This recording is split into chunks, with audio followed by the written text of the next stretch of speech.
ప్రజాపాలన ప్రభుత్వంలో అర్హులైన ప్రతి ఒక్కరికి రేషన్ కార్డుల పంపిణీ చేస్తున్నామని మంత్రి పొన్నం ప్రభాకర్ తెలిపారు.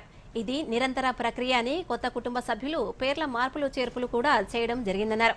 నియోజకవర్గానికి 3,500 ఇందిరమ్మ ఇల్లు చొప్పున 5 లక్షల రూపాయల ఆర్థిక సాయం చేయడం జరుగుతుందన్నారు.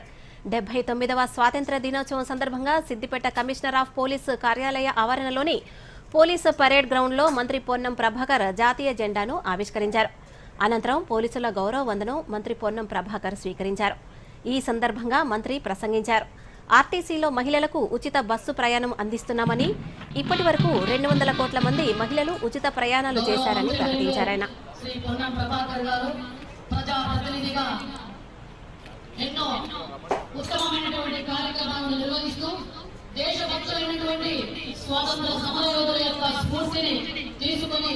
వారు